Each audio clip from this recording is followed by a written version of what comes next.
So today we will study about the Sikh rule in Kashmir. तो हमने पिछली video में देखा किस तरह से अफगानी रूल करते हैं, ख़त्म हो जाता है। फिर महाराजा रंजीत सिंह जी पावरफुल होते जा रहे थे, तो उन्होंने ज़मन शाह दुरानी से लाहौर ले लिया। फिर उसके बाद जो लास्ट रूलर थे अफ़गानिस्तान से अयूब शाह, इनसे कश्मीर भी ले लिया। इस तरह से सिख रूल शुरू होता है। पहले हम थोड़ा सिखिज़्म के बारे में जानते हैं। तो गुरु नानक जी जो फाउंडर बताया जाता है सिख रिलीजन का, गुरु हरगोबिंद जी, इनको सिक्स गुरु बोला जाता है। इनको क्रेडिट दिया जाता है जो to start the militarization in Sikhism. Basically जब मुगल्स थे और पंजाब में सिख धर्म शुरू हो गया था, तो मुगल्स इनको परेशान करते थे। ज़्यादातर औरंगज़ेब ने बहुत ज़्यादा परेशान किया था। तो गुरु हरगोबिंद जी ने बोला हमें झुकना नहीं है, हमें इन मुगल्स के खिलाफ लड़ना है और लड़ना सीखो अपने हक के लिए। तो गुरु गोबिंद जी ने खालसा फाउंडेशन की थी 1699 में। और जो सिख को 5 केज मेंटेन करके रखना है, कड़ा, किरपान, कंगा, केश और कचेरा, ये इन्होंने बोला था ये पहन के रखना है, साथ में रखना है। अब जब गुरुज का सिस्टम खत्म हो जाता है, लास्ट गुरु भी चले जाते हैं, फिर उसके बाद बंदा बहादुर ये कमांडर बनते हैं, सिख को लीड करते हैं मुगल्स के खिलाफ। तो उसके बाद यहाँ पे सिख की कॉन्फेडरेसी थी, मतलब एक पूरी स्टेट है, उसके अंदर अलग अलग एरिया हैं और उस एरिया को एक बंदा लीड करता है। अपने अपने सिस्टम चल रहा था, उसको कॉन्फेडरेसी बोलते हैं। तो जो अलग अलग एरिया थे, उस एरिया को मिस्ल कहते थे। तो उसी एरिया मिस्ल में एक मिस्ल थी, उसको बोलते थे सुकेर सुकेर चकिया मिस्ल। इस मिस्ल को लीड कर रहे थे रंजीत सिंह, महाराजा रंजीत सिंह हेड हेड थे उस मिस्ल के। और 1772 के अंदर ये अपनी मिस्ल के हेड बन जाते हैं, सरदार बन जाते हैं। तो रंजीत सिंह जी जो शहर पंजाब भी बोला जाता है, 1780 से लेकर 1839 तक का टाइम पीरियड है इनका। तो 1799 में इन्होंने जमन शाह से लाहौर ले लिया और नेक्स्ट ईयर 1800 में जम्मू भी इनके कंट्रोल में आ जाता है। फिर 1801 में इन्होंने अपने आप को पंजाब का महाराजा डिक्लेयर कर दिया। अब ये पावरफुल हो रहे थे बहुत ज़्यादा। 1857 तक ईस्ट इंडिया कंपनी रूल कर रही थी। तो इनको लगा महाराजा रंजीत सिंह जी धीरे धीरे पावरफुल होते जा रहे हैं, कहीं ये पंजाब से नीचे ना आ जाए, ये राजस्थान ले गए तो दिक्कत हो जाएगी। तो ईस्ट इंडिया कंपनी महाराजा रंजीत सिंह जी के पास गए 1809 में। उन्होंने कहा हम ट्रीटी करते हैं, यहाँ ये जो सतलज नदी है, रिवर है, आती है, इसको हम बॉर्डर बना लेते हैं। इस रिवर के ऊपर जो भी है वो आप देखो, वो आप रूल करो, और लेकिन इस रिवर के नीचे जो भी है वो हम देखेंगे, मतलब ईस्ट इंडिया कंपनी वो रूल करेगी। तो कहते हैं महाराजा रंजीत सिंह जी नीचे एरिया में इंटरेस्टेड नहीं थे, तो वो ट्रीटी कर लेते हैं 1809 में, जिसको बोला जाता है treaty of Amritsar. Sutlej river को बॉर्डर बनाते हैं और रंजीत सिंह जी और ईस्ट इंडिया कंपनी के बीच ट्रीटी होती है। फिर 1818 में रंजीत सिंह ने मुल्तान एरिया भी ले लिया, तो पूरा पंजाब अपने कंट्रोल में ले लिया और अफगान का रूल खत्म हो जाता है।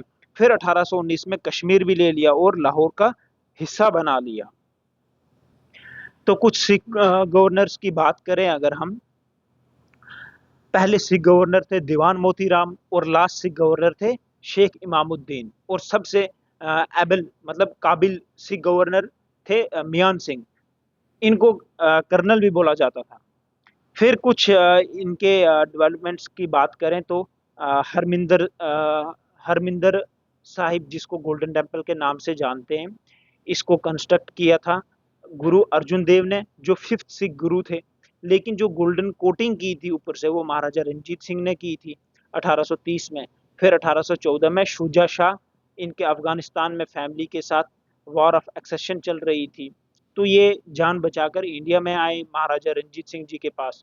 तो इन्होंने प्रोटेक्शन दी, महाराजा रणजीत सिंह ने इनको प्रोटेक्शन दी शाह शुजा को। तो शाह शुजा ने इनको कोहिनूर दिया था उसके बदले, जो प्रोटेक्शन इन्हें दी थी। फिर उसके बाद कुछ गुरुद्वाराज इनने बनाए थे। एक है तख्त श्री पटना साहिब, यहाँ पे 10th सिख गुरु का जन्म हुआ था। और दूसरा है तख्त श्री हजूर साहिब, यहाँ पे महाराजा रणजीत सिंह जी की डेथ हुई थी। इन्होंने यहाँ पर बोटेनिकल सर्वे करवाई थी वैली में। जो फ्रेंच से बोटेनिस्ट बुलाए थे, उनका नाम था विक्टर जैक्विमोंट।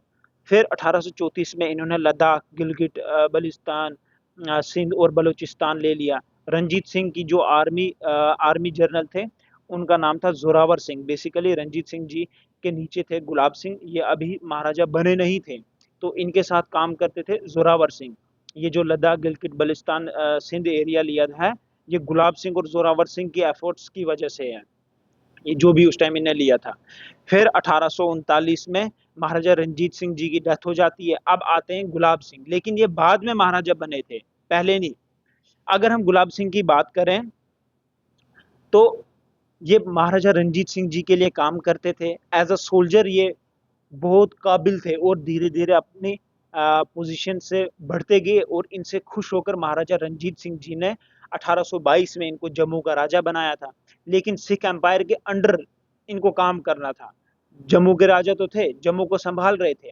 जब 1839 में रणजीत सिंह जी की डेथ हो जाती है, फिर बहुत सारे वीक रूलर्स आते हैं। फिर रणजीत सिंह जी के बेटे आते हैं खड़क सिंह। ये 1839 से लेकर 1840 तक रूल करते हैं। फिर इनके बेटे आते हैं नौ निहाल सिंह 1840 में, और 1840 में डेथ हो जाती है। फिर इनकी मदर चंद कौर ये रीजेंट बन जाती है, क्योंकि नौ निहाल सिंह की जो बीवी थी साहिब कौर, वो प्रेग्नेंट थी। उसने कहा इसको बेटा होगा तब तक मैं रीजेंट रहूंगी, और अपना नाम मलाइका मुकद्दस रख लिया। लेकिन जब बेटा पैदा होता है, वो स्टिल बोर्न बेबी होता है, मतलब माँ की कोख में ही उनकी डेथ हो जाती थी। फिर इनको हटा दिया जाता है रीजेंट से। फिर रंजीत सिंह जी का एक और बेटा था शेर सिंह, ये राजा बन जाते हैं। लेकिन 1843 में इनका मर्डर करवा दिया। फिर आते हैं दलीप सिंह, ये 5 साल की एज में इनको राजा बना दिया जाता है। ये छोटे हैं, तो इनकी मदर रानी जिंद कौर को रीजेंट बना दिया जाता है। इन्हीं के टाइम पे एंग्लो सिख वार हुई थी 1845-46 में, और ये हार जाते हैं, अंग्रेजों के साथ हुई थी। एंग्लो सिख वार वन वन में होता है कि 1809 में ट्रीटी ऑफ अमृतसर होती है महाराजा रणजीत सिंह और चार्ल्स मेटकॉल्फ, मतलब ईस्ट इंडिया कंपनी के बीच। तब सतलुज रिवर को बॉर्डर बनाया था, मतलब जो सतलुज रिवर के ऊपर है वो सिख एम्पायर का होगा, और नीचे जो है ईस्ट इंडिया कंपनी रूल करेगी। लेकिन 1843 में सिख आर्मी को लगा ईस्ट इंडिया कंपनी वाले ट्रीटी को तोड़ रहे हैं, ये लोग सतलुज रिवर को क्रॉस कर देंगे, उससे पहले हम इनको उधर रोकेंगे रिवर क्रॉस करके। लेकिन ईस्ट इंडिया कंपनी ने सतलुज रिवर को क्रॉस नहीं किया था, वो इनको प्रोवोक कर रहे थे कि ये रिवर क्रॉस करे तो हम हमला करेंगे, बोलेंगे कि आपने तो ट्रीटी तोड़ दी। चलाक थे वो।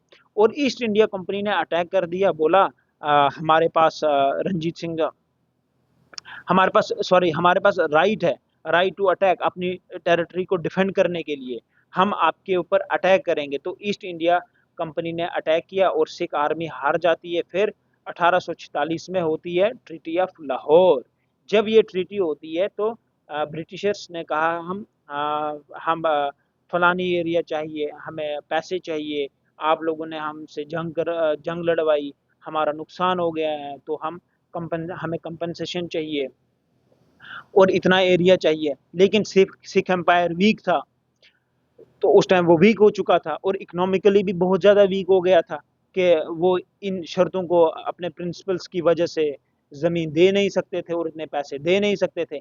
अब ब्रिटिशर्स को लगा ये जंग लड़के बेकार ही हुआ, कोई फ़ायदा नहीं हुआ, इनके पास तो पैसे भी नहीं है। तो ईस्ट इंडिया कंपनी जाती है जम्मू में, वहाँ पे राजा होते हैं गुलाब सिंह। तो ब्रिटिशर्स ने कहा हमें कश्मीर से कोई लेना देना नहीं है, पहाड़ी इलाका है, आप पूरा जम्मू कश्मीर रखो, और हमें 75 लाख दो, और हम यहाँ से चले जाएंगे। गुलाब सिंह ने 75 लाख नानाशाही करेंसी लाई और ईस्ट इंडिया कंपनी को दे दी और उनके साथ ट्रीटी ऑफ अमृतसर की 1846 में। इस तरह से फिर मॉडर्न स्टेट ऑफ जे की फाउंडेशन होती है। पूरा एरिया फिर महाराजा गुलाब सिंह जी के अंडर आता है और डोगरा रूल यहाँ पर स्टार्ट होता है।